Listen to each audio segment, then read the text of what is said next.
I was 21 years old back in 2002 in Hawaii when very passionate about the environment. I decided to run for the state house in Hawaii. Had never declared a political affiliation before then, and really started to think about which party do I want to, which box do I want to check on that form to file my election papers. And looking at the history of the Democratic Party, especially in Hawaii, I was inspired by leaders who were fighting for plantation workers who were working under terrible conditions, inspired by national leaders like Martin Luther King, President JFK. And I saw a big tent inclusive Democratic Party that welcomed people who held views across the spectrum on the biggest issues of the day, who stood up for civil liberties, who stood up for free speech. And it made sense to me to join the Democratic Party. The Republican Party in Hawaii especially had been the party of the elite, the party of the rich and powerful.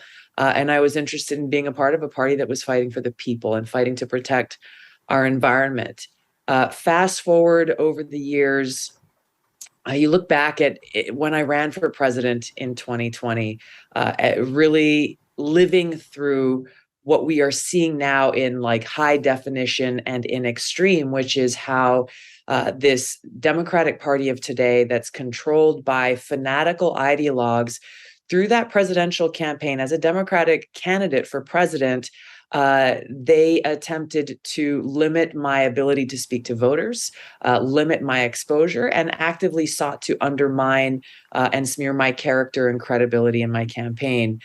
This has not stopped. Anytime the Democratic Party leaders see someone that challenges their narrative, that questions the policies they're putting forward, rather than just saying, you know what, hey, I disagree with her, and here are the reasons why. Instead, they take those tactics of smear, destroy, cancel, work with big tech to censor because they don't stand for freedom. They don't believe in the Constitution and are actively seeking to undermine our God-given rights enshrined in the Constitution, freedom of speech, freedom of religion. They want to control the way we think. They want to control what information we see.